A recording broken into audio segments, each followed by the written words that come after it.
ধন্যবাদ।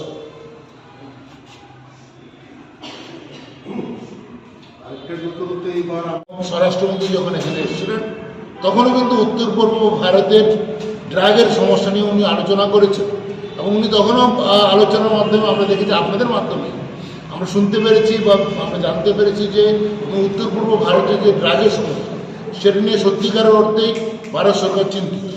এবং তার একটা প্রধানতম কারণ হলো আমাদের সঙ্গে রয়েছে মায়ানমার ড্রাগের একটা এমন একটা জায়গা যেটাকে বলা হয় গোল্ডেন ট্রায়াঙ্গেল।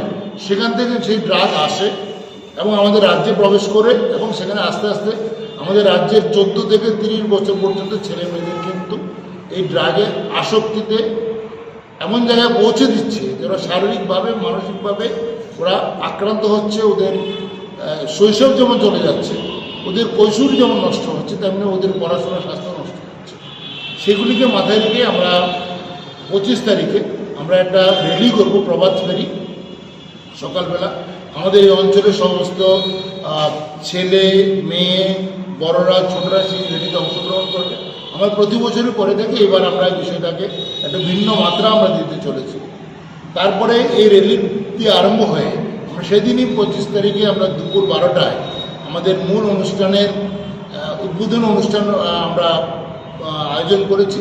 সেখানে উপস্থিত থাকবেন আমাদের রাজ্যের মাননীয় মন্ত্রী শ্রী সুশান্ত চৌধুরী মহোদয়, থাকবেন আমাদের রাজ্যের রাজ্যসভার সদস্য শ্রী রাজীব ভট্টাচার্য মহোদয় এবং আমাদের এই অঞ্চলেরই আমাদের অভিভাবক বলতে পারি আমরা শ্রী রতন চক্রবর্তী, উনি বর্তমানে MLA এবং সবসময় উনি প্রান্তিক ক্লাবের সঙ্গে যুক্ত এবং আরও বিশিষ্ট জনদের উপস্থিতিতে আমাদের এই উৎসবের সূচনা হবে। এই উৎসব যদি আমরা দেখি, পুরো অনুষ্ঠানটা আমরা এমনভাবে সাজিয়েছি যার মধ্যে যেমন আছে স্বাস্থ্য, তেমনি আছে আবার সংস্কৃতি, তেমনি আছে শিল্প, তেমনি আছে অন্যান্য বিষয়। আবার বয়সের দিকে যদি আমরা দেখি, অত্যন্ত যারা বয়স্ক তাদের জন্য অনুষ্ঠানে কিছু অংশ রয়েছে, কারণ একদম ছোটো যারা তাদের জন্য রয়েছে, মেয়েদের জন্য রয়েছে, মায়েদের জন্য রয়েছে, খেলোয়াড়দের জন্য রয়েছে, যারা প্রফেশনাল খেলোয়াড় ওরা যেমন 6 কিলোমিটার দৌড়বে, আবার যারা কোনোদিনও খেলাধুলা করেনি ওদের জন্য ছোটো ছোটো কিছু অনুষ্ঠান রয়েছে। তবে সার্বিকভাবে আমরা যেটা করতে চাইছি, একদিকে যেমন আমরা স্বাস্থ্য নিয়ে আলোচনা করব, আমরা সুস্থ থাকার যে মূল মন্ত্রটা সেটাকে যেমন আমরা উপরে তুলে ধরবো, তেমনি আমরা চাইছি যে আমরা বলতে চাই যে যদি আমরা সুস্থ থাকি, আমরা যদি সবাই সংস্কৃতি চর্চা করি, আমরা যদি খেলাধুলার সঙ্গে যুক্ত থাকি, নিজেদেরকে যুক্ত রাখি এবং এতে করে আমাদের নিজেদের মধ্যে যে মেলবন্ধন তৈরি হয়, সেই মেলবন্ধনের মাধ্যমে কিন্তু আমরা এগিয়ে যেতে পারি।